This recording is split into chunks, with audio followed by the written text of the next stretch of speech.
Namaste. We are currently issuing a copy of the resolution that has been passed. So please do collect it.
Hello.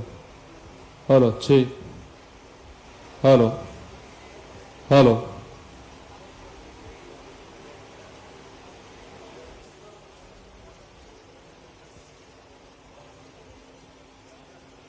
Hello.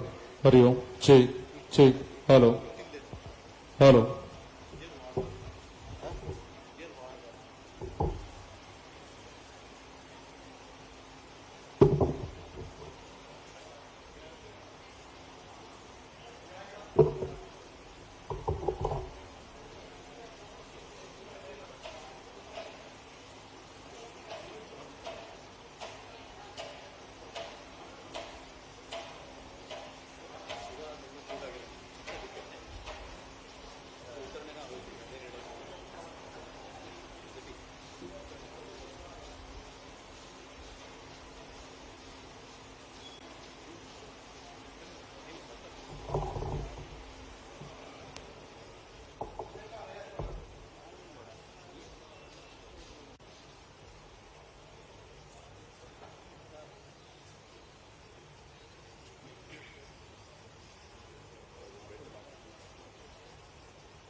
Ellarigu namaskara.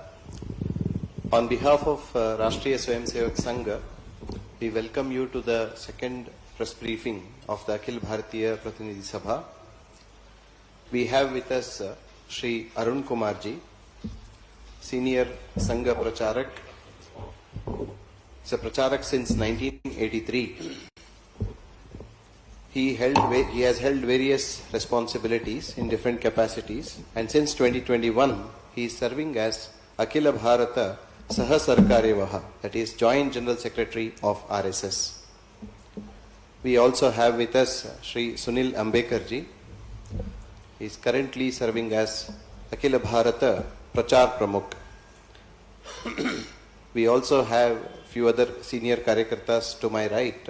We have Shri Narendra Kumarji. He is serving as Akhila Bharata Saha Prachar Pramukh. Shri Pradeep Joshi ji, Akhila Bharata Saha Prachar Pramukh. Shri Ayush ji, Kshetra Prachar Pramukh. And Shri Arun Kumar ji, Karnataka Uttara and Dakshina, both Pranta Prachar Pramukh. I request... Arun Kumar ji second. Arun Kumar ji. Request Arun Kumar ji to address the press briefing. तो अखिल भारतीय प्रतिनिधि सभा के कार्यवाही के दूसरे दिन की briefing के लिए आप सबका हार्दिक स्वागत है. This is not a press conference, only briefing of the activities that has been held on first day along with 2 sessions today also. Agenda of Akhil Bharatiya Pratinidhi सभा वो 2 बातों के साथ था. एक समीक्षा और मूल्यांकन, एनालिसिस एंड इवोल्यूशन. हमने संघ के काम का एक सतत भाग है.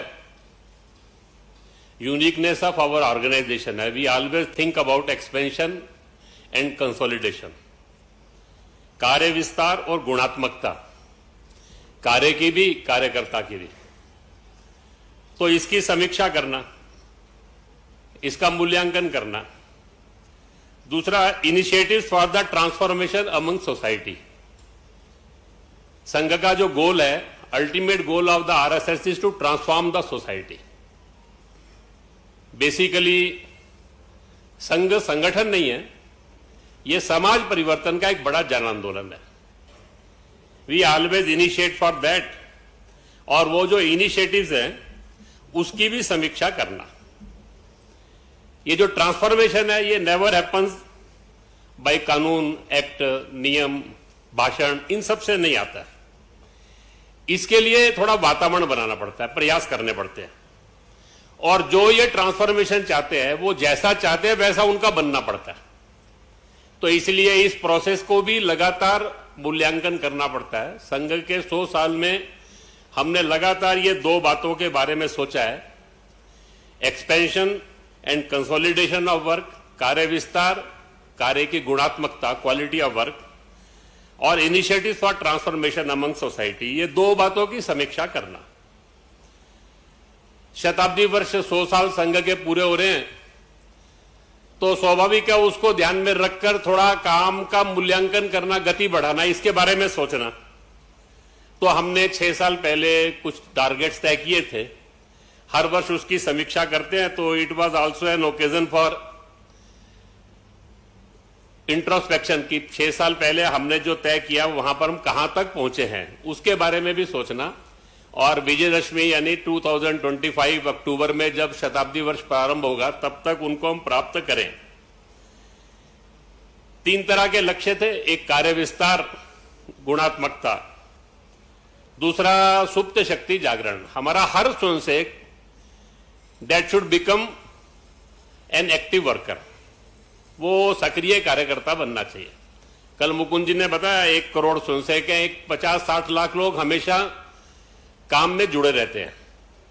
6-7 लाख लोग, 8 लाख के लगभग कार्यकर्ता ऐसे हैं जो कुछ रिस्पॉन्सिबिलिटी लेकर भी काम करते हैं.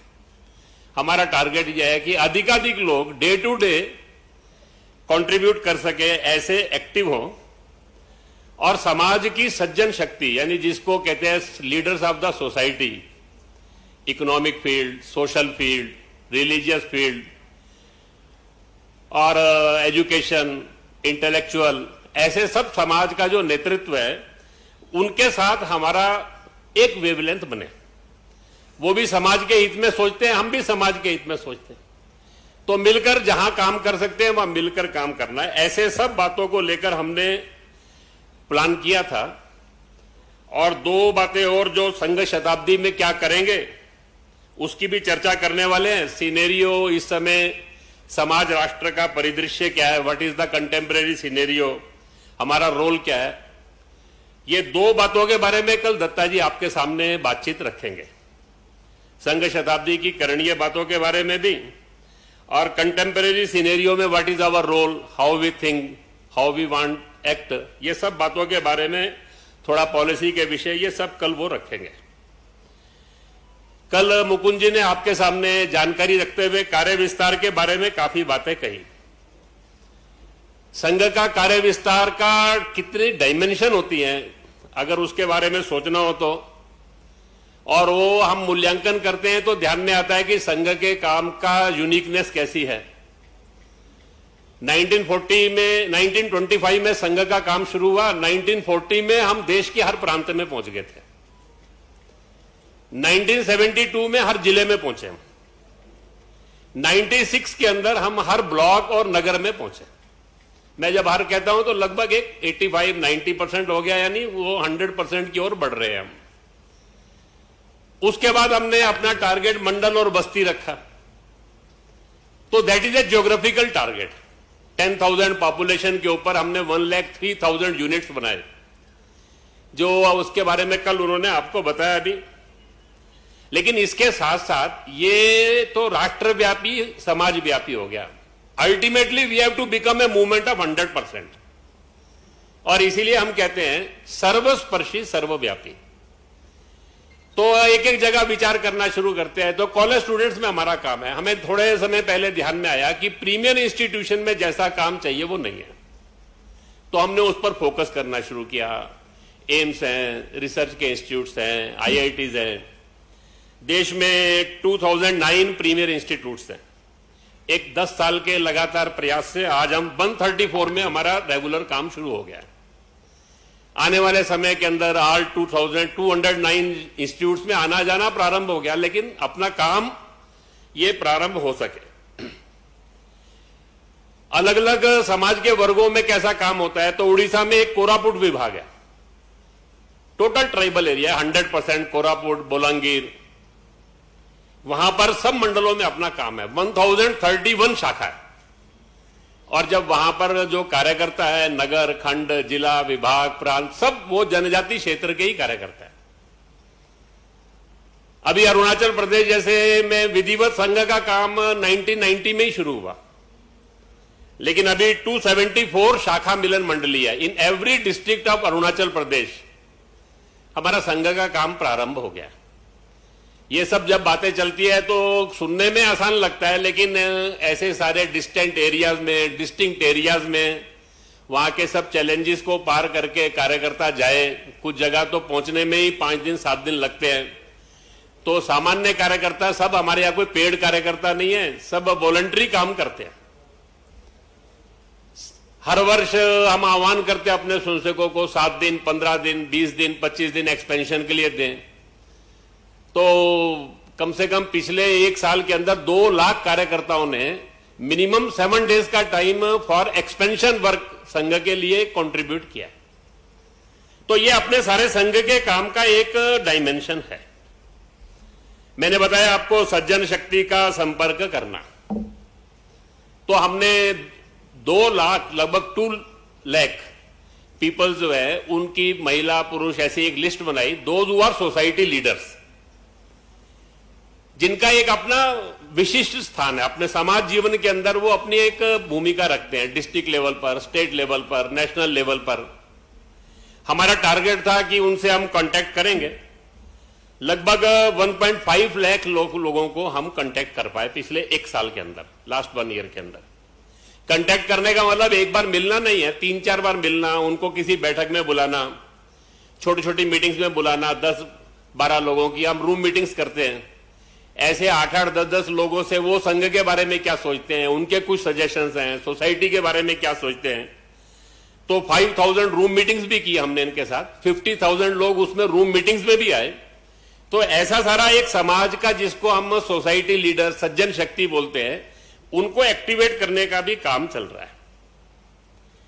पिछले साल हमने प्रस्ताव पारित किया था लोक माता अहिल्या देवी होलकर का त्रिशती समारोह, 300 ईयर्स उनके जो है शासन के हुए थे। तो वो एक अपने आप में यूनिक आइकॉन है। हर दृष्टि से वो आज के समय के अंदर जो है समाज जीवन के अंदर एक महिला कि देखने की भारत की दृष्टि और हमारा नेतृत्व की कल्पना क्या है, उस सारे नाते उनका एक अपना स्थान है। उसके लिए सारे देश में प्रोग्राम किए गए। अभी जितनी जानकारी आई सारे उसमें से एट 22,000 प्लेसेस प्रोग्राम हुए उनके, और 28 लाख लोग महिला पुरुष सब मिलकर उसके अंदर पार्टिसिपेट हुए। हमने टारगेट किया था सारे उसमें से सारे देश के अंदर समाज के प्रोमिनेंट लोगों के, यंग पर्सन्स के, ऐसे सब लोगों के कार्यक्रम करेंगे। तो पिछले वर्ष हमने प्रस्ताव पारित करके एक साल भर उनको मनाने का तय किया था। तो इतने प्रोग्राम पिछले वर्ष में हुए। समाज जीवन के अंदर सामाजिक भूमिका में महिला का रोल बढ़ना चाहिए।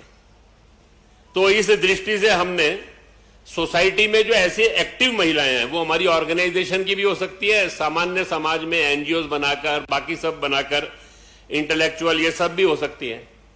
ऐसे सबकी लिए हमने एक 1 डे 3-4 सेशन के महिला समन्वय के नाम से महिला सम्मेलन किए थे। स्थानीय संस्था बनाकर ऐसी leadership summit of the women among women, ऐसे सारे जो समिट किए। तो लास्ट ईयर 472 समिट्स ऐसे हुए जिसके अंदर 5.75 लाख ऐसे समाज जीवन के अंदर कंट्रीब्यूट करने वाली, सोशली एक्टिव, इंटेलेक्चुअल, समाज में लीडरशिप देने वाली, ऐसे कंट्रीब्यूट करने वाली महिला लीडरशिप, उसको हमने बुलाया। वो सब भी इन कार्यक्रमों में आए।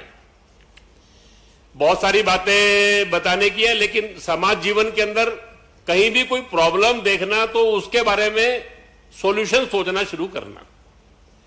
केवल ज्ञापन देना, सरकार को सुझाव देना, ये हमारा सोचने का ढंग नहीं है। संघ का सोचने का ढंग यूनिक है कि समाज की शक्ति के आधार के ऊपर समाज के सब प्रश्नों का समाधान करना।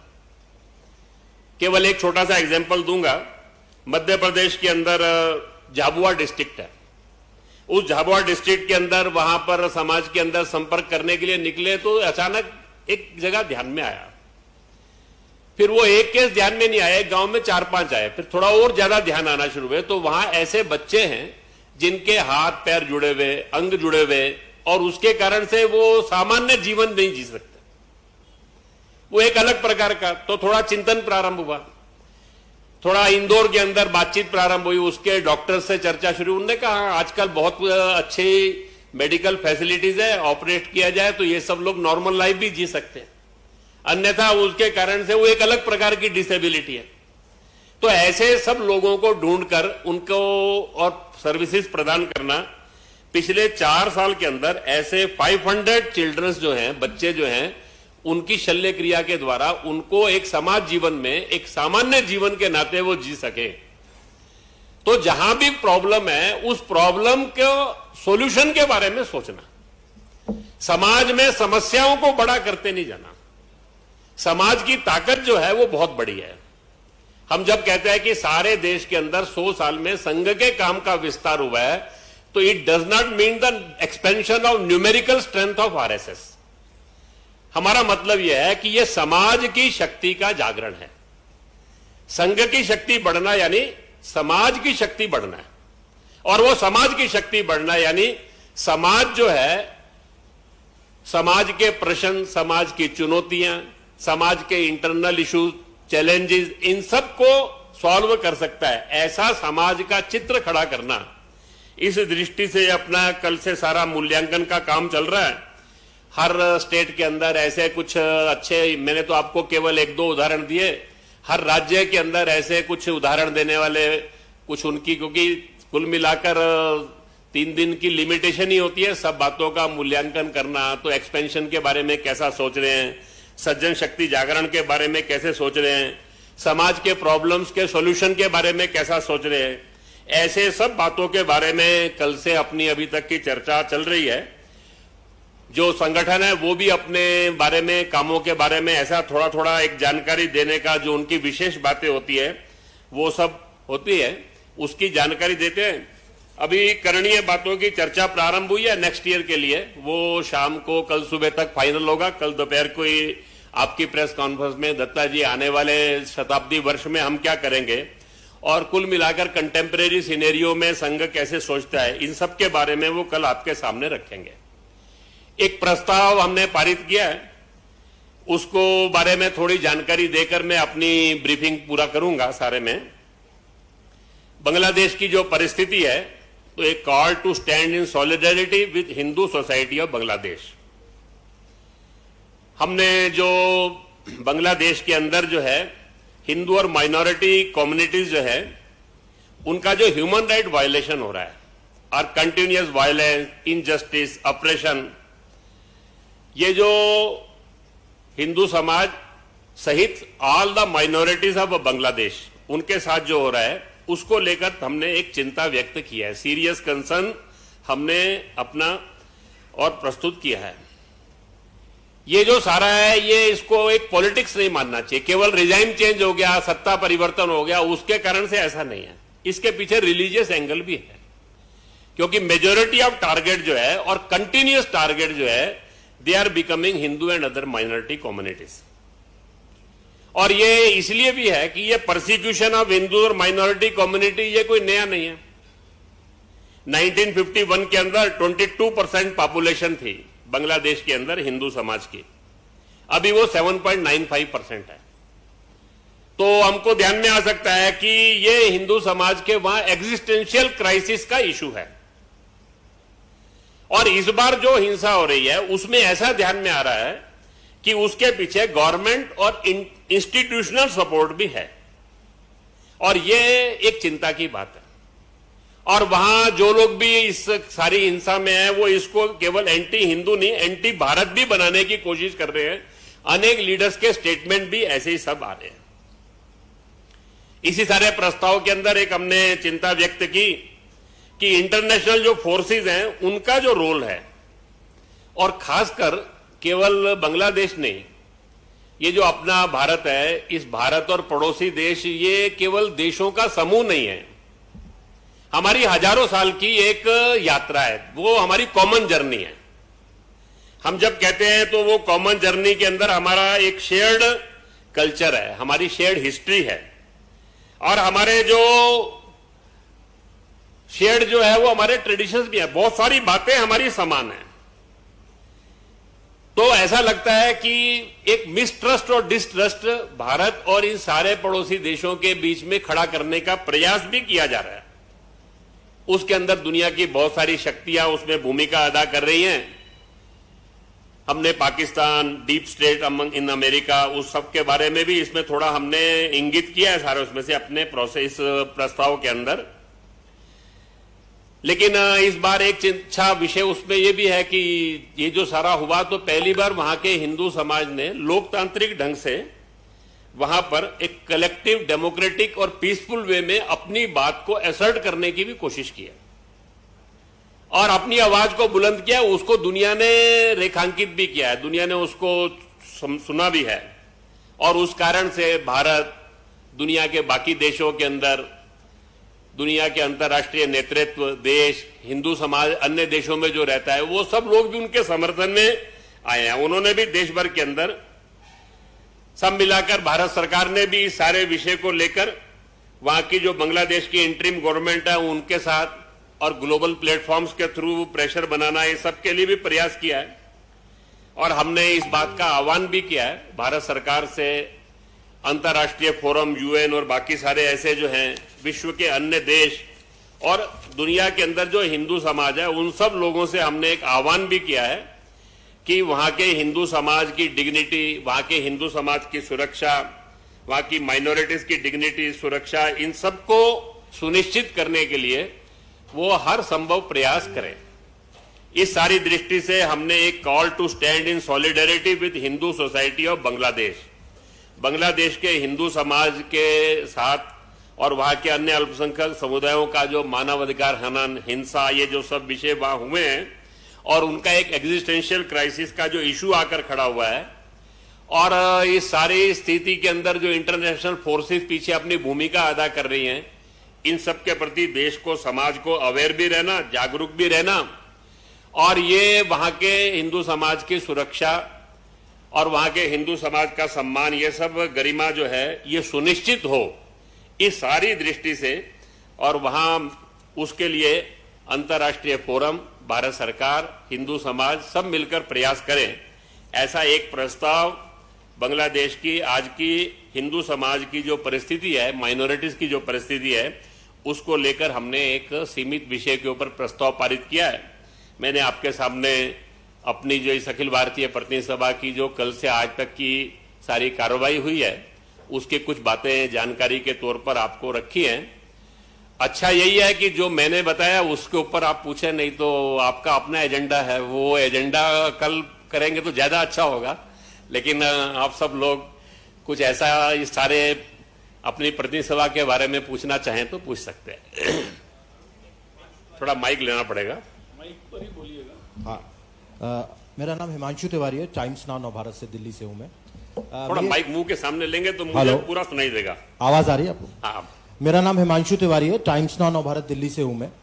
प्रतिनिधि सभा हो रही है, लेकिन देश भर में जिस तरीके का माहौल बना हुआ है, आए दिन हिंसा देखने को मिलती है दो समुदायों के बीच में स्पेशली, तो आपको क्या लगता है 100 साल हो चुके हैं संघ के, सारे समाज को एक साथ लेकर चलने के लिए, हिंदू मुस्लिम सिख ईसाई सबको लेकर चलने के लिए, और युवाओं के रोजगार के लिए भी आप लोगों ने कोई कार्य योजना बनाई है क्या?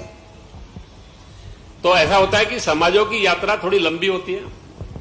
हमने कुछ किया है लेकिन बहुत कुछ करना बाकी है। हमें इस बात की संतुष्टि है कि 100 साल में हमने जो प्रयास लिए उसमें हमको सफलता मिली है, लेकिन हम जैसा भारत बनाना चाहते हैं वैसा बन गया ऐसा हम नहीं कह सकते।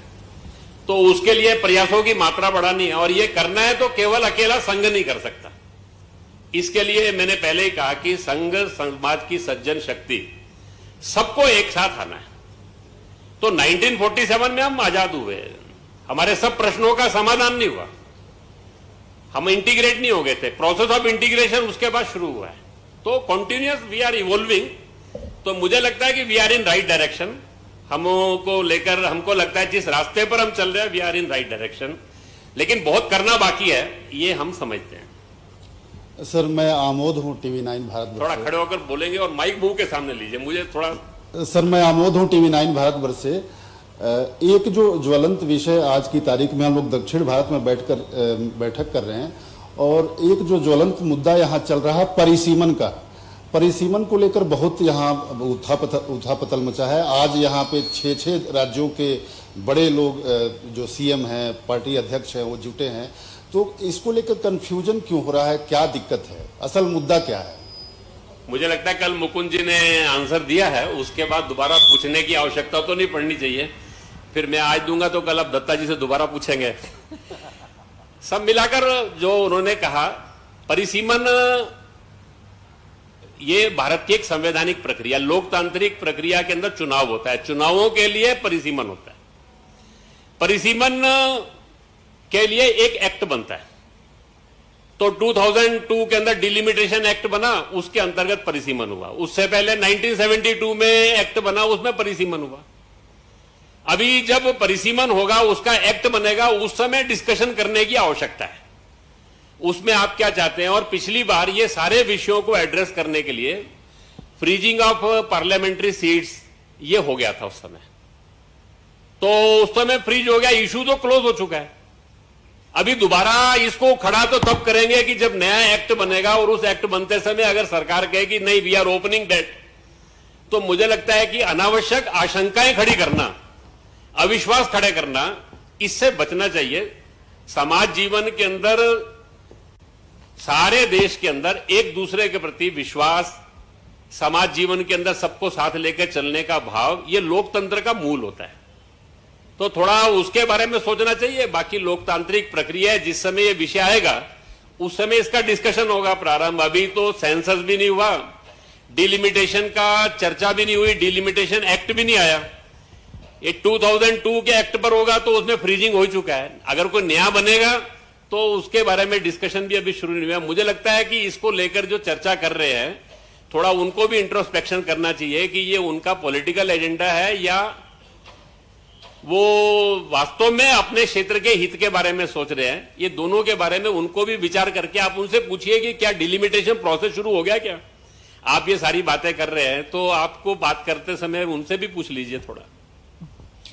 नमस्कार सर, मैं मेघा प्रसाद एबीपी न्यूज से। हाँ जी, मेघा प्रसाद एबीपी न्यूज से सर नमस्कार। आपसे सवाल जो मेरा ये है कि पिछले 1 साल से भारतीय जनता पार्टी अपने अगले अध्यक्ष के चुनाव में एक तरीके से लगी हुई है। हर बार बोला जाता है कि ये असेंबली इलेक्शन खत्म होगा फिर नया अध्यक्ष आ जाएगा, महाराष्ट्र खत्म होगा तो आएगा, दिल्ली खत्म होगा तो आएगा, होली के बाद आएगा।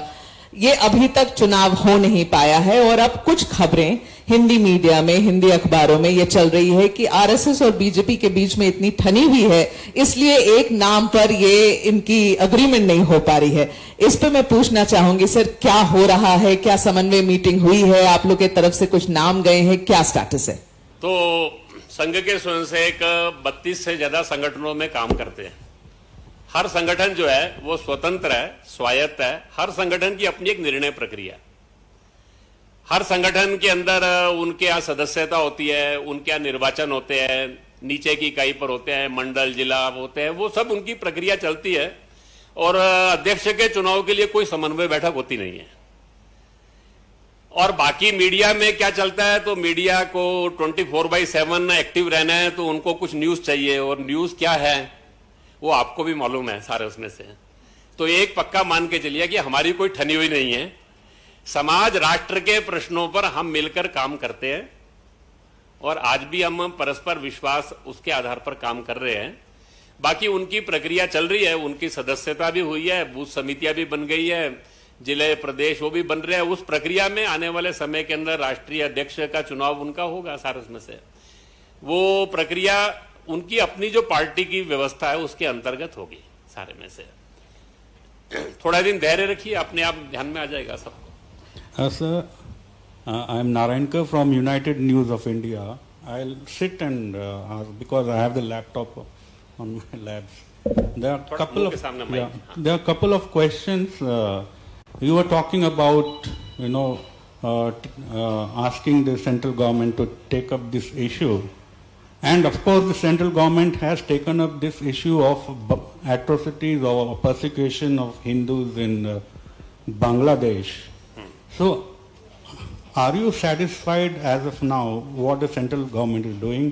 And if not, what more you are expecting from the central government? This is my first question. नहीं, उसमें मुझे ऐसा लगता है कि हमने इसमें लिखा है The government of Bharat has expressed its resolve to stand with Hindu and other minority communities of Bangladesh and need of their protection. Government of Bharat has taken up the issue with the interim government of Bangladesh as well as on several global platforms. ABPS urges the government of Bharat to make all possible efforts to ensure the protection, dignity and well-being of Hindu community in Bangladesh, along with engaging government of Bangladesh in continuous and meaningful dialogue. ये process है, वहां का solution हो गया ऐसा तो नहीं है, वो कंटिन्यूटी है। तो सरकार अपने स्तर पर काम कर रही है। हमने इतना ही कहा है कि आप हर संभव प्रयास कीजिए, उसके लिए जो जो करना आपको ठीक लगता है वो है। और वी आर सेटिस्फाइड कि भारत की सरकार ने जो है उसको इश्यू की सीरियसनेस को समझकर वहां पर विदेश सचिव को भेजना, अलग अलग स्तर पे बातचीत होना, 1-to-1 डायलॉग होना, इंटरनेशनल फोरम्स का उपयोग करना, ये सब उन्होंने किया है। हमने इसमें अपने प्रस्ताव में इसको नोट भी किया है और मेंशन भी किया है। और ये कंटिन्यूस रखना पड़ेगा अभी जब तक वहां की परिस्थिति नॉर्मल नहीं होती। My second question is, with regards to this persecution in Bangladesh, there may be situations arising that there may be some kind of a refugee problems. In this context, will the RSS propose amendments or a fresh push for implementation of CAA or any other legal so that you can accommodate the persecuted Hindus in Bharat? देखिए, ये जो मैंने पहले ही कहा कि हमारी एक shared history है, हमारी एक शेयर्ड सिविलाइजेशन की एक यात्रा है, जर्नी ऑफ द सिविलाइजेशन हमारी कॉमन है। अनफॉर्चुनेट हो गया कि 47 में पार्टीशन हो गया। जब पार्टीशन हुआ तो हमने पार्टीशन में जमीन का पार्टीशन किया था, पॉपुलेशन का नहीं। और दोनों ने आश्वासन दिया था कि अपने अपने देश की माइनॉरिटीज का प्रोटेक्शन करेंगे। ये वो दोनों का आश्वासन है। नेहरू लियाकत पैक्ट 3 बार पैक्ट हुआ है, वो तीसरी बार में भी यही है।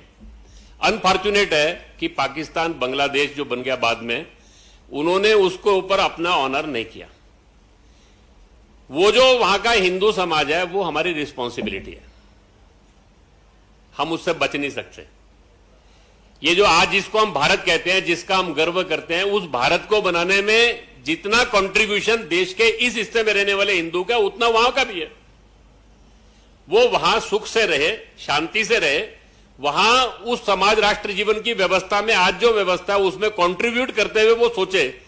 लेकिन अगर कल को उसको कुछ भी कठिनाई होगी, कुछ भी कष्ट होगा, तो हम अपनी जिम्मेदारी से पीछे नहीं हट सकते। उसके लिए क्या करना पड़ेगा, ऐसी कोई परिस्थिति आई तो उस समय सोचेंगे। अभी तो हमारी इच्छा है कि वो जो वहां है, जहां है, वहां सम्मान के साथ, सुरक्षा के साथ, अपने मत पंथ सबकी सुरक्षा के साथ वो जी सके, सम्मान के साथ जी सके, इसके लिए हमको प्रयास करना है। ये हमारा सोचना है। नमस्ते, मैं रमेश हूँ, विक्रमा कन्नड़ा वीकली से। ये लिंग्विस्टिक के ऊपर प्रांतों का रचन पहले ही हुआ है। उसके लिंग्विस्टिक भाषा के ऊपर, भाषा के आधार पर प्रांतों का ये सीमा तय हुआ है, वह एक्ट भी है।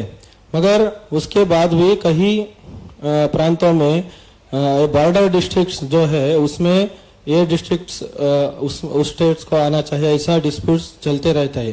संघ के हिसाब से ये प्रांतों का ये बॉर्डर इश्यू है, क्या ये डिस्कशन पे होना चाहिए या क्लोज्ड चैप्टर है, ऐसा इसका ऊपर क्या है राय? तो देखो, ऐसा है कि हमारा जो राष्ट्र जीवन है ना, उसकी अपनी एक यूनिकनेस है, उसको सबको ध्यान रखना। भारत में सदियों से भाषाएं अनेक है, भाव एक है। All languages there are essence that is one. कोई भी महापुरुष, कोई भी भाषा, किसी ने भी एक राज्य का विचार नहीं किया। वो हमेशा उसके अंदर पूरे राष्ट्र का ही विचार है। हमारे देश के अंदर मतपंथ अनेक है, लेकिन गंतव्य एक है, वो हमारा वैशिष्ट्य है। हमारे यहां खान पान ये सब अनेक हैं, लेकिन हमारे मूल्य एक हैं, संस्कृति एक है, हमारी कल्चर एक है। तो भारत का हमारा कन्विक्शन है that is one people one nation, एक राष्ट्र एक जन। भारत के अंदर राज्य अनेक थे, राष्ट्र एक था। किसी भी राज्य का व्यक्ति कहीं भी आ सकता था, जा सकता था, रह सकता था। यह भारत की यूनिकनेस रही है। तो ये बातें ध्यान में रखते हुए किसी भी कारण से विवाद के विषय ये नहीं बनने चाहिए। खान पान, भाषा, मत पंथ, लैंग्वेज, राज्य, ये किसी भी संघर्ष का विषय नहीं बनना चाहिए। अब ये राष्ट्र जीवन बनने की दिशा में थोड़ा अपने को और प्रोसेस करना पड़ेगा। मैंने बताया कि 1000 साल की हमारी लीगेसी है, उसमें कुछ बातें हमारे दूसरों के संघर्ष करते हुए आ गई, कुछ हमारी अंग्रेजों के कालखंड में हम जो आत्मविस्मृति में चले गए उसके कारण से आ गई। उस सबसे बाहर निकलना है। अल्टीमेटली हमारे संविधान के प्रियम्बल में जो कहा है, we the people of Bharat, हम भारत के लोग, ये हमारा दैट इज द टैगलाइन। जब हम भारत के लोग कहते हैं तो इसका मतलब जाति, भाषा, प्रांत, मत, पंथ, सब चीजें समाप्त होगी। स्त्री पुरुष, वी पीपल, हमारी आज के बाद एक ही आइडेंटिटी है। तो संघ का ये जो मानना है we the people of Bharat, ये इस आइडेंटिटी को लेकर हम सब देश के अंदर कोई भी समाज का प्रश्न आता है उसका समाधान करने की दिशा में बढ़े। ऐसा सारे देश के अंदर हमने एक व्यवस्था को स्वीकार किया। कोई भी व्यवस्था अपने आप में परफेक्ट नहीं होती, उसमें कुछ ना कुछ बातें रहती है। अब हमने एक व्यवस्था बनाई है, उसमें राज्य है, उसके अंदर राष्ट्र है, उसके अंदर हमने डिस्ट्रिक्ट्स है, उस डिस्ट्रिक्ट के अंदर ब्लॉक्स है, गांव है, पंचायत है, ये एक व्यवस्था बनाई है। सब मिलाकर एक कोऑपरेटिव, एक समाज जीवन के अंदर परस्पर एक दूसरे के साथ मिलकर सारे राष्ट्र का चिंतन करना, ये उसके कोर में आना चाहिए। जैसा जैसे ये भाव बढ़ता जाएगा वैसे वैसे ये प्रश्नों का समाधान होता जाएगा। ये प्रश्न तभी तक हैं जब तक ये दृष्टि नहीं रहती, एक जन एक राष्ट्र, वन पीपल वन नेशन, ये इसके अंदर प्रिज्म में सब प्रश्नों का समाधान ढूंढे, ऐसा संघ का मानना है। नमस्ते अरुण जी, मेरा नाम जतिन है, मैं इकोनॉमिक टाइम्स से हूं। अरुण जी, आप अनुसांगिक संगठनों को संघ प्रचारक भेजता रहता है, बट जैसे भाजपा भी आपका एक अनुसांगिक संगठन है, तो बहुत समय से कोई प्रचारक नहीं दिया गया और कुछ राज्यों में संगठन मंत्री का पद भी खाली है। एक और चीज अरुण जी, छोटी सी क्लैरिफिकेशन, जो भाजपा का अध्यक्ष है उसके लिए क्या कंसल्टेशन संघ से करना जरूरी है? अगर है तो उसकी मॉडलिटीज क्या रहती हैं कि आपके द्वारा नाम सुझाए जाते हैं या वहां से नाम आते हैं, उन पे चर्चा होती है? उस पर थोड़ा सा हमें गाइड कर दें। तो प्रचारक तो पूर्व सैनिक सेवा परिषद में भी नहीं है, अधिवक्ता परिषद में भी सारे देश में एक ही है, और भी 2-3 संगठन है जिनके अंदर प्रचारक नहीं है। तो ऐसा कुछ नहीं है कि सब संगठनों में, वहां की आवश्यकता को समझकर वो चर्चा करते हैं, हमारे पास उपलब्ध होते हैं तो हम देते हैं। वो दोनों जो है आपस की सहमति में, मैंने पहले ही कहा कि सब संगठनों में के हमारी एक संपर्क की व्यवस्था रहती है, उसमें चर्चा होती है, उनको आवश्यकता होती है, हमारे पास उपलब्धता होती है तो हम देते हैं, क्योंकि जिस भी संगठन में देना है तो वहां के काम के हिसाब से आपको प्रचारक देना है, तो वो हमारे पास भी अवेलेबल होना चाहिए, तो वो हम उसके हिसाब से देते हैं। और बाकी मैंने पहले ही कहा कि सब संगठन स्वतंत्र स्वायत्त है, हर संगठन की अपनी एक निर्णय की प्रक्रिया है और उस निर्णय की प्रक्रिया में वो अपने अपने निर्णय करते हैं। हम राष्ट्र समाज के प्रश्नों पर एक दूसरे के साथ मिलते हैं, जुलते हैं, बातचीत करते हैं, नोट शेयर करते हैं, समाज राष्ट्र के प्रश्नों पर मिलकर काम करते हैं। इसके लिए अपना एक प्रोसेस है, वो समन्वय का प्रोसेस है। उनकी टीम मीटिंग में कभी कभी हमको बुलाते हैं, हम कभी कभी उनके साथ डिस्कशन करते हैं, ये एक तरीका रहता है सारा उसमें से। बाकी संगठन के अंतर्गत संगठन चलाने के सब निर्णय वो अपने आप करते हैं। अभी कहीं खत्म कर, समय हो गया है, कल दत्ता जी के लिए Last काफी question. रखिए आप। दत्ता जी हैं, कल आएंगे। Last question. चलिए आप लास्ट करेंगे। So I am KVN Swami from Hosadiganta. So if the situation required, do you think Indian government should officially involve in reinstating Sheikh Hasina? नहीं, I cannot understand, please. Sheikh Hasina को फिर से वहाँ बिठाएंगे government, कौन करे? भारत सरकार Sheikh Do you Hasina think को पुनः वहाँ बिठाएगी? Indian government should involve officially in reinstating Sheikh देखिए, Hasina? बांग्लादेश के अंदर वहां उनकी अपनी Whether through military actions or whether through political deliberations? नहीं, बांग्लादेश के अपनी एक संविधान की, उनकी अंतर्गत अपनी व्यवस्था है, वहां पर वो वहां के लोग निर्णय करेंगे। इसके बारे में मुझे लगता है कि किसी अन्य देश के को सोचने का कोई वो नहीं है सारे में से। ठीक है, thank you very much for वो रह गया लास्ट में। I had a question from very long time. Sir, you were speaking about where we wanted to reach, how India should be. It has not yet reached. It has not yet happened. What is that you wanted and what is that missing which you have to still achieve? And by when do you think it will happen? तो मैंने पहले ही बताया कि हम एक society built up करना चाहते हैं जिसके अंदर देशभक्ति, राष्ट्रभक्ति, संगठन, अनुशासन, unity, discipline, selflessness and nation first का फीलिंग, ये 4 बातों के आधार पर हम समाज खड़ा करना चाहते हैं। ये समाज जब खड़ा होगा तो समाज का संगठन है तो मिलकर अपने सब प्रश्नों का समाधान कर सकता है। समाज और राष्ट्र का भाग्य जो है वो समाज और राष्ट्र के लोग बदलते हैं। क्वालिटी ऑफ पीपल, ये जो है वो हमेशा उस राष्ट्र की डेस्टिनी को डिसाइड करती है। हमारा एक पहले से थिंकिंग है, हमारे संघ के जो फाउंडर थे वो कहा करते थे, some great people does not make a nation great, great man of a nation always make their nation great. जिस देश के लोग महान होते हैं वो राष्ट्र महान बनता है। तो हमारा जो काम है वो यही है। हम संघ को में के बारे में कैसा सोचते हैं, तो जैसा हम समाज बनाना चाहते हैं वैसा हम संघ बना रहे हैं। जैसा समाज का व्यक्ति बनाना चाहते हैं वैसा हमारे स्वयंसेवक का जीवन, आचरण, व्यवहार होना चाहिए। ये हमारी कल्पना है और ये करते समय समाज के एक जिम्मेदार नागरिक के नाते हम काम कर रहे हैं। हम समाज से अलग हैं ऐसी हमारी कोई सोच नहीं है। तो ये जो समाज है धीरे धीरे करके समाज में ये भावना बन रही है, अखिल भारतीय दृष्टिकोण बढ़ रहा है, देशभक्ति बढ़ रही है, मिलकर काम करने का भाव बढ़ रहा है। ये हमारा मानना है कि देश में क्वालिटेटिव चेंज आ रहा है। ये क्वालिटेटिव चेंज अभी और आना बाकी है, वो जैसे जैसे बढ़ेगा वैसे वैसे परिवर्तन आ जाएगा। वो काम जल्दी से जल्दी हो इसके लिए हम सबको आह्वान करने वाले हैं। शताब्दी वर्ष के अंदर हमारी कोशिश रहेगी उस समय कि हम सबको आह्वान करेंगे कि ये जो काम है इसको अपने जीवन का लक्ष्य मानकर आप सब अपने जीवन में इस लक्ष्य के लिए जुटें। ऐसा एक आह्वान हम हर एक से करेंगे। उसके लिए कल सारी चर्चा योजना आपको बताएंगे। आप सब लोगों ने बहुत शांतिपूर्वक मेरी बात को सुना। जो मैंने सुना बोला वही आपने समझा, ये मानता हूं मैं, और जो मैंने बोला है वही आप समझकर आगे लिखेंगे, ये भी अपेक्षा आपसे करूंगा। मेरी सारी प्रेस कॉन्फ्रेंस में से आप न्यूज मत निकालिएगा, उसका एसेंस निकालिएगा, ऐसा अनुरोध करते हुए मैं अपनी इस वार्ता को पूरा करता हूं। धन्यवाद. Thanks a lot for joining the press briefing and interacting.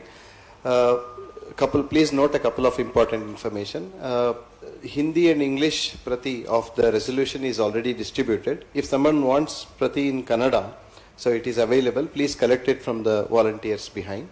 Tomorrow, for the final day of the Akhil Bharatiya Pratinidhi Sabha, kindly note that it's at 11:30 a.m. we have the press conference. 11:30 a.m. Shri Dattatreya Hosbale ji, Manya Sarkaryawaha of RSS, the General Secretary of RSS, would be taking the press conference. Kindly do note this information. Please have lunch. The lunch is served behind. Kindly have lunch and then. Thank you.